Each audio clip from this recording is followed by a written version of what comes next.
नमस्कार। विशेष की इस खास पेशकश में आपका स्वागत है। मैं हूं दीपक डोभाल। हिंदी की दुनिया बहुत बड़ी है। लाखों पाठक हैं, हजारों प्रकाशन हैं और पूरी दुनिया में करोड़ों बोलने और समझने वाले लोग। हिंदी बीते कुछ सालों में आम आदमी की सोच में अपनी जगह बनाने में कामयाब रही। हाल ही में विश्व हिंदी दिवस मनाया गया और इस दौरान इस बहस ने फिर से जोर पकड़ा कि क्या हिंदी अपने विकास की सही दिशा में जा रही है। हिंदी के बढ़ते दायरे के बावजूद अंग्रेजी को आज भी प्रतिष्ठा से जोड़कर देखा जा रहा है और हिंदी चुनौतियों के अथाह समंदर में अब भी अपना मकाम तलाश रही है। हालांकि इस भाषाई जद्दोजहद के बीच हिंदी प्रेमियों ने आज भी हिंदी को बचाए रखा है। आज विशेष में हम हिंदी के हर आयाम को टटोलने की कोशिश करेंगे। साथ ही बात होगी हिंदी के सामने खड़ी चुनौतियों की। तो चलिए शुरू करते हैं आज की खास पेशकश, हिंदी की चुनौतियां।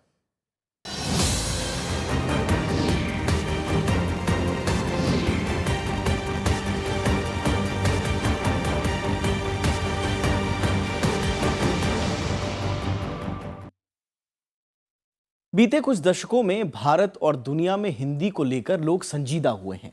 आज हिंदी पूरी दुनिया में बोली जाने वाली चौथी बड़ी भाषा है। बावजूद इसके हिंदी बदलते समाज के संवाद की भाषा नहीं बन पाई। हिंदी का रोजगार से न जुड़ पाना, अंग्रेजी जैसी भाषाओं से होड़ और भूमंडलीकरण के जमाने की तेज रफ्तार में हिंदी का सफर चुनौतियों के कई हिचकोले खा रहा है। काफ़ी अच्छी है और प्रशंसनीय भी। काफ़ी आगे आने वाले समय में और भी अच्छा होने वाला है, लेकिन अभी भी काफ़ी युवतियां हैं और जो पढ़ती हैं हिंदी और बहुत ही रुचि, बहुत ही उमंग के साथ पढ़ते हैं। बहुत ही अच्छी स्थिति है। भोपाल में 10वें हिंदी सम्मेलन में हिस्सा लेने आई अर्मीनिया की माने मकरतजान की हिंदी पर यह पकड़ बता रही है कि दुनिया के दूसरे कोनों में पहुंच बनाने में हिंदी कामयाब हुई है। आज दुनिया भर में 100 करोड़ से ज्यादा लोग हिंदी बोल या समझ लेते हैं। हिंदी सिर्फ भाषा ही नहीं बल्कि एक बाजार बन चुकी है जिसमें साहित्य से लेकर टीवी और फिल्म जैसे बड़े कारोबार शामिल हैं। बावजूद इसके हिंदी की स्वीकार्यता के लिए अभी लंबी लड़ाई जरूरी लग रही है। जानकार हिंदी की मान्यता को लेकर अब भी परेशान दिखते हैं। खासकर भूमंडलीकरण के दौर में अंग्रेजी से प्रतिस्पर्धा हिंदी को काफी पीछे ले जा रही है। हिंदी ज्ञान विज्ञान की भाषा नहीं है। अंग्रेजी जो भूमंडलीकरण की भाषा है, रोजी रोजगार की भाषा है, उसके सामने एक बड़ी चुनौती है। और दूसरी बात ये कि हिंदी के पास अपना कोई मध्य वर्ग नहीं है। हिंदी को लेकर बहस मुबाहिसों का दौर 70 के दशक से चल रहा है। शायद ये अकेली ऐसी भाषा है जिसके लिए अलग राजभाषा विभाग और विश्व हिंदी सम्मेलनों जैसे कवायदें चल रही हैं। हिंदी को जिंदा रखने के लिए हर साल इन्हीं सम्मेलनों और सेमिनारों की खाद डालनी पड़ती है। जानकार मानते हैं कि हिंदी के सामने सबसे बड़ी चुनौती इन्हीं सम्मेलनों की सफलता या असफलता भी है। असल में ये जो सम्मेलन हो रहे हैं, अब मुझे लगता है कि यह एक तरह का हिंदी उत्सव है जिसमें लेखक जाते हैं, सरकारें भी पैसा कुछ खर्च करती हैं और हिंदी के नाम पर एक कर्मकांड होते रहता है। हिंदी का विकास तब तक नहीं होगा जब वह हमारे प्रशासन की, हमारी न्यायपालिका की भाषा वो नहीं बनेगी, जब तक वो हमारे ज्ञान विज्ञान की भाषा नहीं बनेगी। हिंदी अभी मनोरंजन की भाषा है, हिंदी अभी बाजार की भाषा है। आज दुनिया में 6000 से ज्यादा भाषाएं बोली जाती हैं। इनमें से अकेले एशिया में ही 2200 से ज्यादा भाषाएं हैं। इन भाषाओं के बीच में खड़ी हिंदी को एक धारणा जो चुनौती दे रही है वो है करियर की। हिंदी न पहले और न अब लोगों को रोजगार से जोड़ पाई है। बीते सालों में ये समझ मजबूत हुई है कि हिंदी को अगर जेब और भविष्य से जोड़ दिया जाए तो ये अपने आप लोगों के दिल से जुड़ जाएगी। इसमें सबसे बड़ी बात, इसका निदान तभी हो सकता है जब हम इसे अब केवल अपने आत्मसम्मान, अपनी पहचान की भाषा न बनाएं, बल्कि आजीविका से भी जोड़ना होगा, हमें विज्ञान से भी जोड़ना होगा और जो हमारी दैनिक जरूरतें हैं वो हमारी हिंदी के माध्यम से पूरी हों। हिंदी नए दौर में नया कलेवर चाहती है। हिंदी को पुरानी और परंपरागत बेड़ियों में जकड़े रखने से भी हिंदी को नुकसान हुआ है। जाहिर है मोबाइल ऐप्स, इंटरनेट और गैजेट्स के ज़माने में अगर हिंदी को भी उसी तरीके में ढाला जाए तो बात बन सकती है। हिंदी के प्रति आम आदमी की हीन भावना भी हिंदी को पीछे धकेले जा रही है। जानकार इस मानसिकता को बदलने पर जोर दे रहे हैं। भाषा के लिए सबसे बड़ी हिंदी के सामने चुनौती उसकी हीन भावना। हम लोग निरंतर जो है, ये मैं तो कहता हूँ कि जैसे वल्लभाचार्य ने सूरदास से कहा था कि वो जब दीनता और हीनता के पद गाते थे कि सूर्य होके काहे घिघियात हो, तो मैं तो हिंदी वालों से भी कहता हूँ कि भैया हिंदी इतनी बड़ी ताकत है। हिंदी जो है वो आप अगर आप देख लें कि जितने समाचार चैनल हैं उसमें सबसे ज़्यादा कौन से चैनल चलते हैं, टीआरपी किनकी ज़्यादा जाती है, कौन से सबसे ज़्यादा अखबार हिंदी के देखे जाते हैं। जब इतनी बड़ी ताकत है तो हम अपनी हीन भावना में क्यों ग्रस्त है? तो सबसे पहले जो है हमें अपनी हीन भावना जो हिंदी के प्रति है इसको छोड़ना पड़ेगा। हिंदी चुनौतियों की भीड़ में अकेली खड़ी है। हिंदी को सिर्फ भावनात्मक समर्थन ही नहीं, बल्कि ऐसे बदलाव की जरूरत है जो इसकी दिशा और दशा तय करने में कारगर साबित हों। मोहम्मद फातेह टीपू के साथ राजकुमार यादव, राज्यसभा टीवी। दुनिया भर में संपर्क की चौथी सबसे बड़ी भाषा होने के बावजूद हिंदी आज भी अंतर्राष्ट्रीय स्तर पर पहचान के लिए संघर्ष कर रही है। वैश्विक स्तर पर हिंदी के प्रचार प्रसार के लिए 2006 से हर साल 10 जनवरी को विश्व हिंदी के रूप में मनाया जाता है। 11वें विश्व हिंदी दिवस के मौके पर विदेश मंत्री सुषमा स्वराज ने हिंदी को अपेक्षित स्थान दिलाने की हिमायत की। आदरणीय उपराष्ट्रपति महोदय, हमारा योग सेंटर में आपका स्वागत है। हिंदी वैसे तो दुनिया भर में हिंदी का दायरा और लोकप्रियता बढ़ती ही जा रही है। दुनिया के कई मुल्कों में हिंदी सीखने के लिए ललक भी दिखाई दे रही है। फिर चाहे हिंदी साहित्य हो या हिंदी फिल्में, हिंदी भाषा को चाहने वाले हर कहीं नजर आते हैं। न केवल आम लोग बल्कि दुनिया के कई बड़े देशों के राष्ट्राध्यक्ष भी नमस्ते, धन्यवाद जैसे हिंदी शब्द बोलने में गर्व महसूस करते हैं। नमस्ते। बीते साल भारत यात्रा के दौरान अमेरिकी राष्ट्रपति बराक ओबामा ने दिल्ली के सीरी फोर्ट ऑडिटोरियम में हिंदी में कुछ इस अंदाज में संवाद किया था। Unfortunately, we were not able to schedule any dancing this visit. Señorita, bude bude देशों में, you know what I mean. लेकिन दुनिया भर में हिंदी की बढ़ती लोकप्रियता के बीच ये बात भी उतनी ही सच है कि एक अंतर्राष्ट्रीय भाषा के रूप में हिंदी को आज भी वो सम्मान नहीं मिल पाया है जिसकी वो हकदार है। संयुक्त राष्ट्र जैसे अंतर्राष्ट्रीय मंचों पर कामकाज की भाषा के रूप में हिंदी को शामिल कराने की मुहिम दशकों बाद भी जारी है। 2006 में यूपीए के शासनकाल में तत्कालीन प्रधानमंत्री मनमोहन सिंह ने 10 जनवरी को विश्व हिंदी दिवस के तौर पर मनाने का ऐलान किया था। इस तारीख के चुनाव के पीछे एक अहम वजह थी। दरअसल 10 जनवरी 1975 को पहली बार नागपुर में विश्व हिंदी सम्मेलन आयोजित हुआ था। हालांकि हर साल 14 सितंबर का दिन हिंदी दिवस के रूप में पहले से मनाया जाता रहा है। दरअसल 1949 में इस दिन संविधान सभा ने हिंदी को सर्वसम्मति से राजभाषा का दर्जा दिया था। विश्व हिंदी दिवस मनाने के पीछे उद्देश्य हिंदी के प्रचार प्रसार के लिए जागरूकता पैदा करना है, वहीं अंतर्राष्ट्रीय भाषा के रूप में हिंदी को पहचान दिलाना भी है। विश्व हिंदी दिवस के दिन न केवल देश बल्कि दूसरे देशों के भारतीय दूतावासों में विशेष कार्यक्रम आयोजित किए जाते हैं। हिंदी में व्याख्यान, गोष्ठियां और कई कार्यक्रमों के जरिए विदेशों में हिंदी की लोकप्रियता बढ़ाने की कोशिशें की जाती है। अलग अलग जो हाई कमीशन हैं, राजदूतावास हैं, वहाँ पर जो है हिंदी के कार्यक्रम किए जा रहे हैं। तो वहाँ के लोग, और आप ये समझिए कि जो बाहर व्यक्ति होता है जिसको हिंदी की भूख है और उसको जब कुछ नहीं मिलता है, तो जब उसको इस तरह की चीज़ें मिलती हैं तो उसको ये लगता है कि मुझे कुछ उपलब्धि हुई। वो उसकी एक तरह के रेगिस्तान में जैसे बूंद मिल जाती है उस तरह की उसको मिलता है और उसको एक संतुष्टि होती है। तो इस तरह की चीज़ें जो है निश्चित रूप से हिंदी के विकास के लिए और हिंदी के वैश्विक रूप को और विकसित करने के लिए बहुत अच्छी हैं। 2006 से अब तक 11 विश्व हिंदी दिवस मनाए जा चुके हैं। इस साल 11वें विश्व हिंदी दिवस के मौके पर दिल्ली में एक खास कार्यक्रम आयोजित हुआ। इस मौके पर विदेश मंत्री सुषमा स्वराज ने हिंदी भाषा को अंतर्राष्ट्रीय पहचान दिलाने की पुरजोर वकालत की। मैं ये कह सकती हूँ कि 2006 से 2014 तक ये रस्म निभाई होती थी।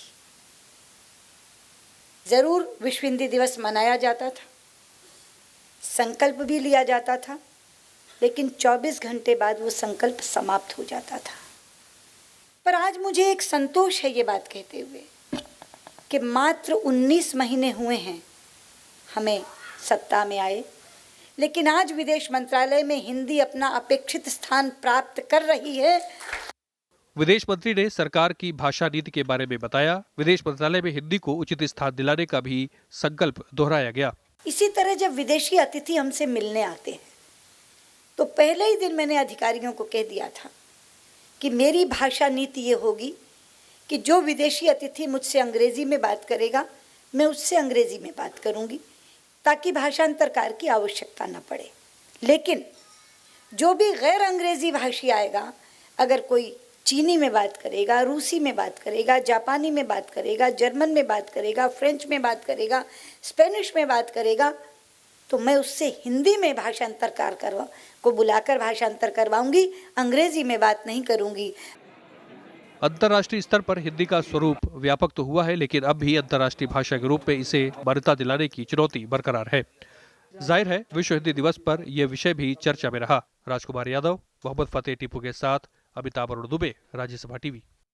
अंतर्राष्ट्रीय जगत में हिंदी को अब तक वो प्रतिष्ठा हासिल नहीं हो पाई है जिसकी उसे दरकार थी। दुनिया की बड़ी आबादी में चीन, स्पेनिश और अंग्रेजी का दबदबा साफ देखा जा रहा है। हालांकि ये देखकर हिंदी प्रेमियों को सुकून महसूस होता है कि एक तरफ देश के भीतर हिंदी का संसार है वो समृद्ध हो रहा है, उसकी स्वीकार्यता बढ़ रही है, और साथ ही साथ विदेशों में भी हिंदी की जड़ें धीरे धीरे मजबूत हो रही हैं।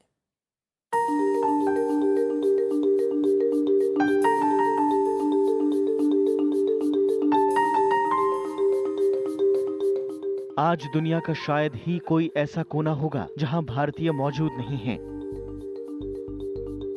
दुनिया के तकरीबन 150 से ज्यादा देशों में 2 करोड़ से ज्यादा भारतीयों का बोलबाला है।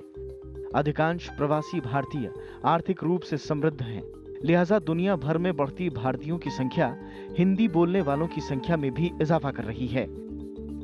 एक अनुमान के मुताबिक पूरी दुनिया में चीनी भाषा बोलने वालों का स्थान प्रथम और हिंदी का दूसरे नंबर पर, जबकि अंग्रेजी का तीसरे नंबर पर है। विदेशों में 40 से ज्यादा देशों के 600 से ज्यादा विश्वविद्यालयों और स्कूलों में हिंदी पढ़ाई जाती है। भारत से बाहर जिन देशों में हिंदी बोलने, लिखने, पढ़ने और अध्ययन का प्रयोग होता है, उसे 4 वर्गों में बांटा जा सकता है, जहां भारतीय मूल के लोग ज्यादा संख्या में रहते हैं, जैसे पाकिस्तान, नेपाल, भूटान, बांग्लादेश, म्यांमार, श्रीलंका और मालदीव। भारतीय संस्कृति से प्रभावित दक्षिण पूर्वी एशियाई देश जैसे इंडोनेशिया, मलेशिया, थाईलैंड, चीन, मंगोलिया, कोरिया और जापान, जहां हिंदी को विश्व की आधुनिक भाषा के रूप में पढ़ाया जाता है, जैसे अमेरिका, ऑस्ट्रेलिया, कनाडा और यूरोप के कई देश, और अरब और अन्य इस्लामी देश जिसमें भारतीयों की तादाद कम है और हिंदी का प्रयोग भी कम होता है।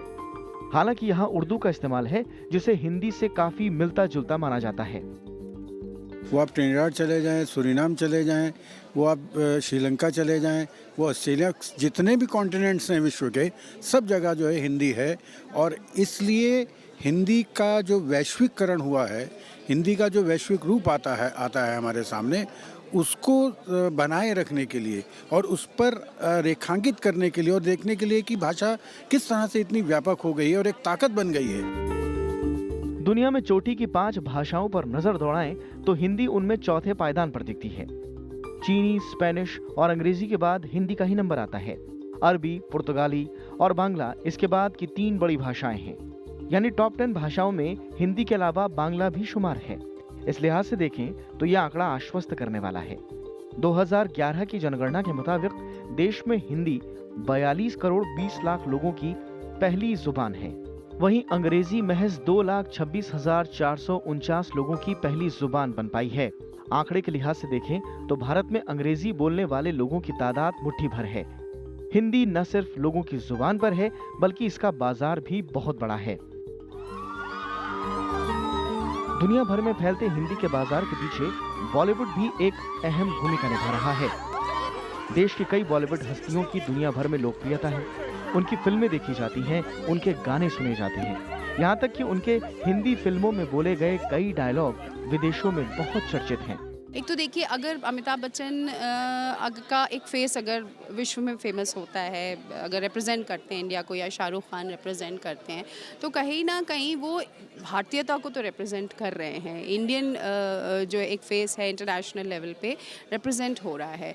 लेकिन हाँ, मुझे लगता है कि हिंदी भाषा को लेकर और कर सकते हैं, उनकी भूमिका और सक्रिय हो सकती है, लेकिन उनका नाम अपने आप में अंतर्राष्ट्रीय स्तर पर जाना, हिंदी सिनेमा का अगर अंतर्राष्ट्रीय स्तर पर नाम जा रहा है, एक पहचान मिल रही है, तो कहीं ना कहीं वाकई एक इंडियन आप कह सकते हैं भारत को पहचान और भारत को नाम मिल रहा है। यही नहीं, बॉलीवुड की धाक हिंदी का बाजार बढ़ाने में इसलिए भी कामयाब हुई क्योंकि बहुत सारी हॉलीवुड हस्तियों ने भारत का रुख किया और कई बॉलीवुड फिल्मों का वो हिस्सा भी बने। अब ऐसे में हिंदी का दायरा सीमित होता जा रहा है। ये कहना वाकई में नाइंसाफी होगा। मोहम्मद फातेह टीपू के साथ राजकुमार यादव, राज्यसभा टीवी। हिंदी को नया जीवन देने के लिए 1970 के दशक में एक बड़ी पहल शुरू हुई। इस पहल ने 1975 में पहले विश्व हिंदी सम्मेलन की शक्ल ली। नागपुर में हुए इस पहले सम्मेलन के बाद से सिर्फ 2 बार यह सम्मेलन भारत में हुआ, बाकी सारे सम्मेलन विदेशी जमीन पर हुए। देखते हैं अब तक के हिंदी सम्मेलनों का सफरनामा क्या है और इनका हासिल। ये वो दौर था जब हिंदी की स्वीकृति सर्वत्र नहीं थी। हिंदी प्रेमियों के सामने हिंदी को भारत ही नहीं विदेशों में भी पहुंचाने की चुनौती थी। सो हिंदी के पैरोकारों ने एड़ी चोटी का जोर लगाया और मेहनत रंग लाई। 70 के दशक से विश्व हिंदी सम्मेलन का सिलसिला शुरू हुआ जो अब तक जारी है। साल 1975, 10 से 12 जनवरी। ये था नागपुर में हिंदी का पहला विश्व सम्मेलन। इसका बोध वाक्य था वसुधैव कुटुंबकम। सम्मेलन का उद्घाटन हुआ तत्कालीन प्रधानमंत्री इंदिरा गांधी के हाथों। इसमें जो संकल्प पारित हुए उनमें संयुक्त राष्ट्र संघ में हिंदी को आधिकारिक भाषा के रूप में स्थान दिलाना, विश्व हिंदी विद्यापीठ की स्थापना वर्धा में करना, विश्व हिंदी सम्मेलनों के लिए एक योजना बनाया जाना शामिल रहा।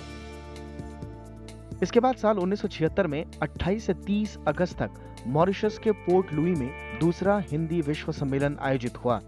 सम्मेलन में मॉरिशस में एक विश्व हिंदी केंद्र की स्थापना, एक अंतर्राष्ट्रीय पत्रिका का प्रकाशन, हिंदी को संयुक्त राष्ट्र में एक आधिकारिक भाषा के रूप में स्थान दिलाने की योजना आगे बढ़ाने का संकल्प लिया गया। तीसरा विश्व हिंदी सम्मेलन 1983 में एक बार फिर भारत की राजधानी दिल्ली में आयोजित हुआ। 28 से 30 अक्टूबर तक ये सम्मेलन चला। सम्मेलन में अंतर्राष्ट्रीय स्तर पर एक स्थायी समिति का गठन, समिति में देश विदेश के 25 सदस्य रखने और 3 महीने के भीतर इस पर काम शुरू करने जैसी बातों का संकल्प लिया गया। चौथा विश्व हिंदी सम्मेलन 1993 में 2 से 4 सितंबर के बीच हुआ और जगह एक बार फिर पोर्ट लुई मॉरिशस को चुना गया।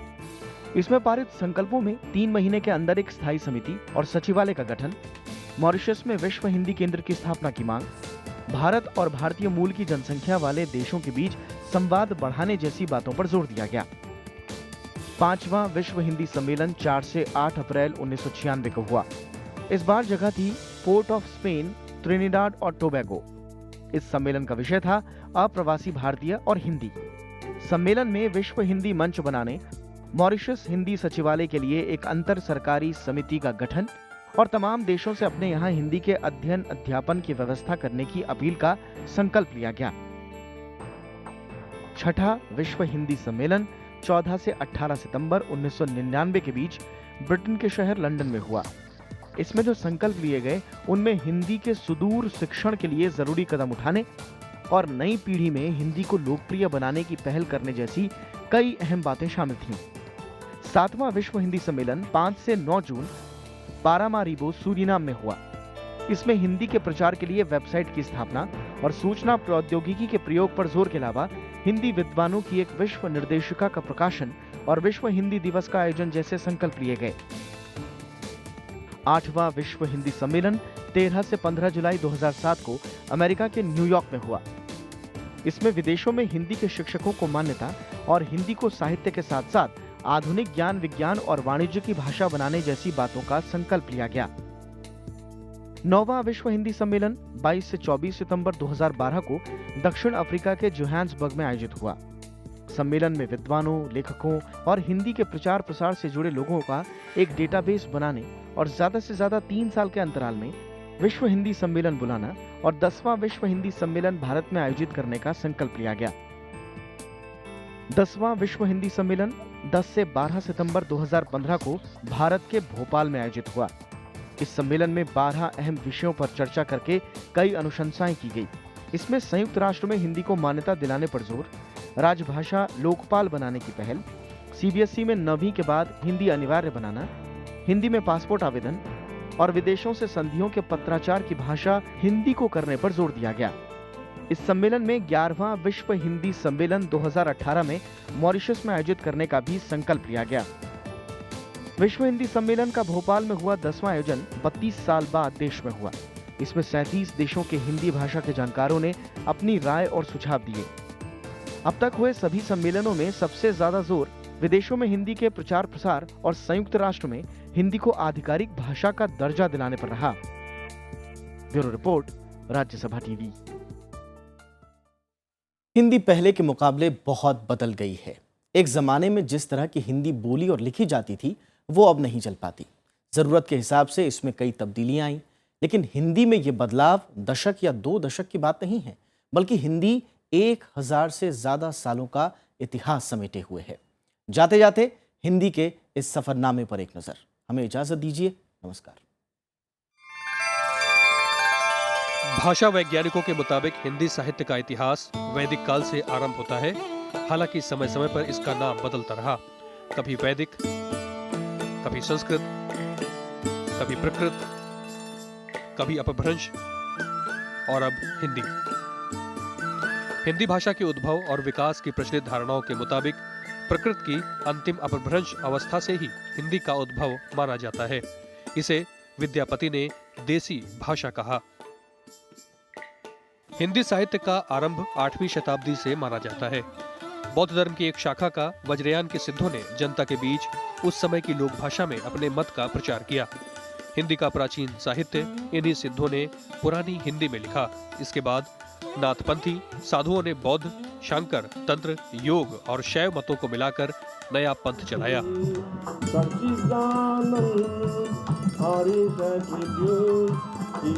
इन्होंने लोक प्रचलित पुरानी हिंदी में अनेक धार्मिक ग्रंथों की रचना की। इसके बाद जैनियों की रचनाएं भी मिलती हैं।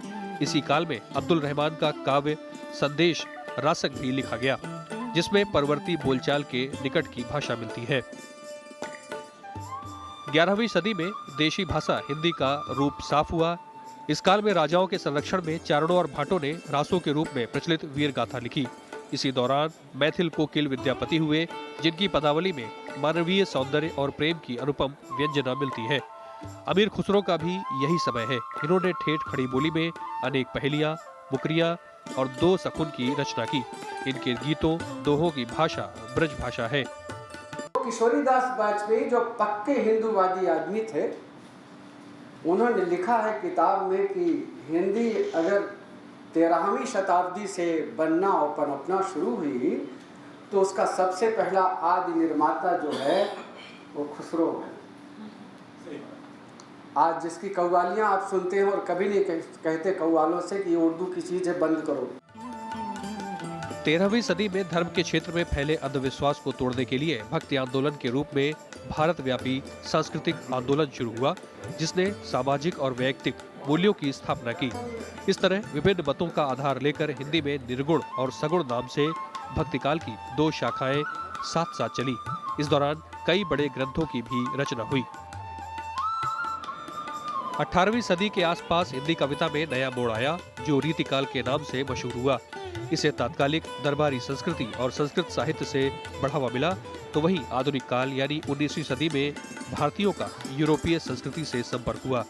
नए युग के साहित्य की प्रमुख संभावनाएं खड़ी बोली गद्य में भी थी, इसीलिए इसे गद्य युग भी कहा गया। हिंदी का प्राचीन गद्य राजस्थानी, मैथिली और ब्रज भाषा में मिलता है। खड़ी बोली की परंपरा प्राचीन है। अमीर खुसरो से लेकर मध्यकालीन भूषण तक के काव्य में इसके उदाहरण हैं।